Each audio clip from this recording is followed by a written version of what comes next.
En esta cápsula vamos a platicar un poco sobre qué es la geopolítica crítica. Lo interesante justamente del posicionamiento de la geopolítica crítica, primero es que no existe una, sino más bien es cómo se va construyendo como una reacción tanto a la geopolítica clásica, particularmente esta que denominaríamos como una geopolítica imperialista, ¿no?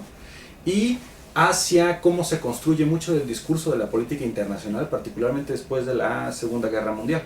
Entonces deberíamos de verlo más bien como una expresión que organiza, tanto teórico como metodológicamente, una reacción y en determinado momento una crítica, por tanto el nombre, una forma de resistencia teórico-metodológica a los postulados que se van marcando dentro de las grandes líneas hegemónicas, tanto por parte de la hegemonía norteamericana como el ejercicio mismo de la violencia imperial que se empezó a desarrollar dentro de la geopolítica clásica o tradicional.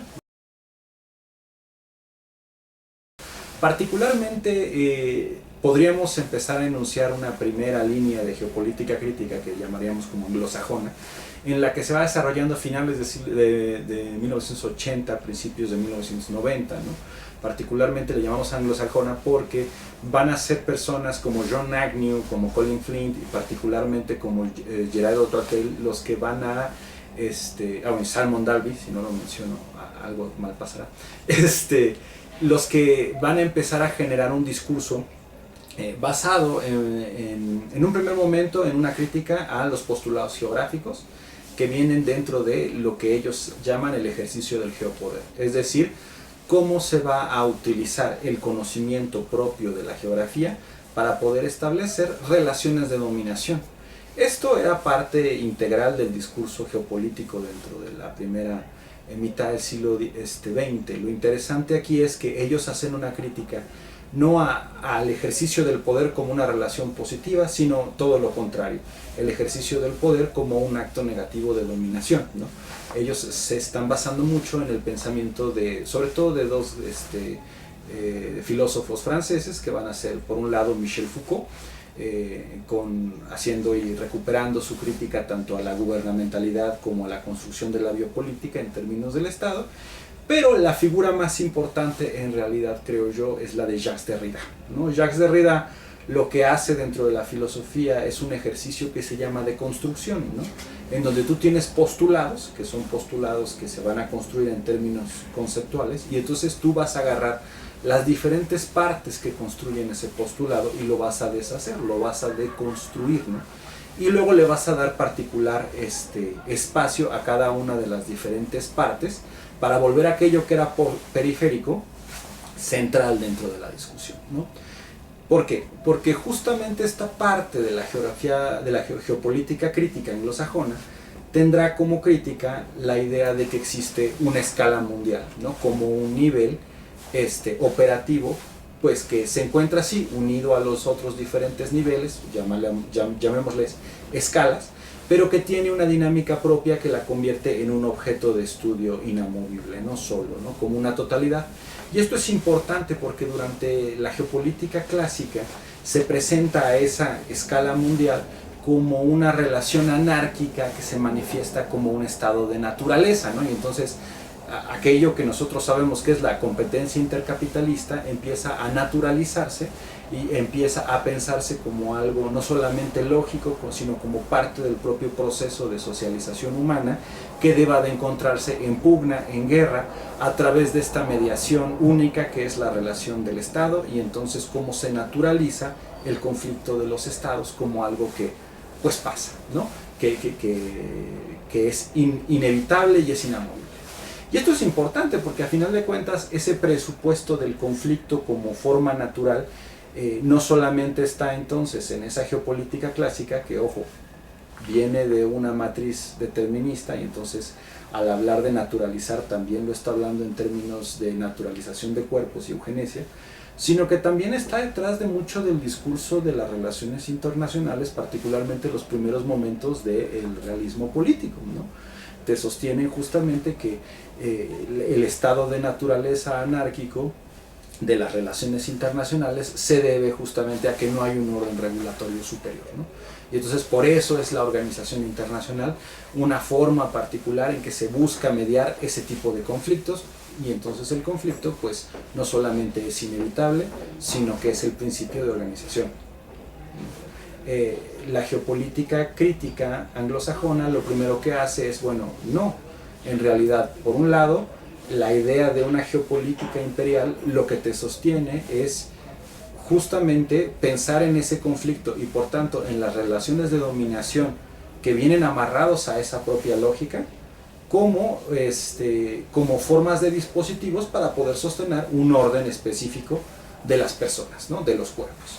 Y la otra es pensarla a la geopolítica como una línea que está, a la escala global, como una línea que divide todos los diferentes niveles escalares que están hacia abajo, pues enajena todas las relaciones de dominación espacial que se encuentran inscritas dentro de esos niveles que podríamos llamar subinternacionales, ¿no? Lo interesante aquí es que cuando hablamos de una subinternacionalización, una subglobalización, entonces hablamos de un nivel macrorregional o un nivel estatal o un nivel subnacional, pues si se dan cuenta lo que estás generando es una categorización espacial, ¿no? Pero esa categorización espacial tiene una jerarquía implícita, y entonces ¿qué significa? Que lo más importante es lo global, aquello que se encuentra dentro de un estado de naturaleza, lo menos importante es lo local, que es pues donde nos encontramos ustedes y yo, ¿no? O sea, es decir, nosotros estamos superditados a una relación global de la cual no podemos escapar, cuando en realidad, y aquí viene la crítica, dice, son relaciones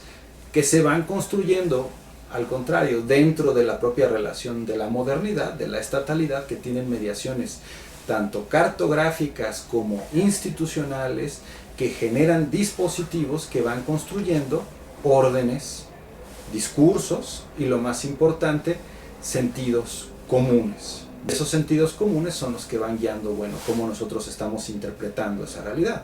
Entonces, los postulados de la geografía crítica anglosajona es esa reacción, ¿no? Es esa crítica. Ahora, no hay, y eso también hay que dejarlo un poco claro, no hay una contrapropuesta. Es parte integral de la idea de la deconstrucción, que tú no llegas y sustituyes con otro relato o con otro metrarrelato, ¿no? La geopolítica crítica es un ejercicio de deconstrucción. Y por eso les digo, hay como dos grandes vertientes, y esas también se puede entrar a un debate, ¿no? Hasta dónde llegan esas, si son dos o más, ¿no? Pero hay una geopolítica crítica que se va manifestando también dentro de los 60, 70, 80, que es la que tiene un corte más ligado al materialismo histórico, ¿no? Y al materialismo dialéctico, y en donde en realidad pues vamos a tener muchas voces muy importantes, particularmente en América Latina. Mucha de ella, pues a final de cuentas, está inspirada en las teorías cepalinas, que se van a expresar tanto en las teorías del sistema mundo de Immanuel Wallerstein, como en la dialéctica de la dependencia del propio Ruy Marini, ¿no? Y entonces ahí hay otras voces, ¿no?, que van a empezar a plantear la geopolítica en términos, sí, de un ordenamiento mundial, pero es un ordenamiento mundial que está referido a las relaciones de la División Internacional del Trabajo y de la relación y las relaciones del desarrollo geográfico desigual que requiere el capitalismo para estar fluyendo y funcionando, ¿no? Y entonces ahí tendremos grandes autores, creo yo, ¿no?, como la propia Néstor Seseña, el propio Atilio Borón, ¿no?, que van a estar generando pues esta lógica que está muchísimo más cercana a un discurso establecido dentro de una forma crítica, materialista, dialéctica, ¿no? ¿Cuál es la crítica que se podría hacer a esa crítica? Que en determinado momento, para poder hacer una explicación, vuelven a generar esa metaescala, ¿no? Esa escala internacional dividida de todo lo demás. O sea, se reconoce que está conectada en términos de la propia producción de los diferentes espacios, pero al momento de hacer el análisis a veces lo puedes llegar a mantener completamente separado, ¿no? O en determinado momento se enuncia, pero se enuncia solo a través de ciertas coyunturas, ¿no?, ciertas formas de conflictividad que se van disparando, puntos calientes, los llamaría Lacoste, aunque Lacoste no es el que está hablando propiamente en esa escuela, ¿no? Y cómo utilizamos en realidad estas relaciones de lo estatal y de lo global para dar conciencia de por qué se está dando este conflicto, ¿no? pero el conflicto sigue siendo entonces también el hilo rector a partir del cual se está observando lo geopolítico, ¿no? Particularmente yo sí observo relaciones de transescalaridad muchísimo más claras en los argumentos de Esther Ceseña, del propio Raúl Ornelas. O sea, ahí sí existen sin lugar a duda este tipo de reflexión, pero se mantiene, ¿no? como todavía la escala global como la escala rectora dentro del análisis, ¿no? Y entonces, bueno, estas dos grandes líneas en realidad van a llevar a un montón de derivaciones muy importantes, ¿no? Por ejemplo, de la geopolítica crítica, si bien en determinado momento del año 2000 vamos a encontrar a personas como Gowilt o como el propio Tuatail afirmando que la geopolítica crítica se convierte en un discurso conveniente, separado de muchas de las relaciones materiales, va a haber también una reacción a decir, bueno, pero es que las relaciones materiales, la construcción de desigualdad, los desarrollos geográficos desiguales, pues siguen existiendo, tienen una importancia toral, ¿no? Y entonces eso va a llevar también a muchas críticas muy importantes, como por ejemplo el surgimiento tal cual de la geopolítica feminista, ¿no? Ya sea la crítica que va a hacer originalmente Jennifer Hinman, ¿no? o las versiones de Deborah Dixon, ¿no?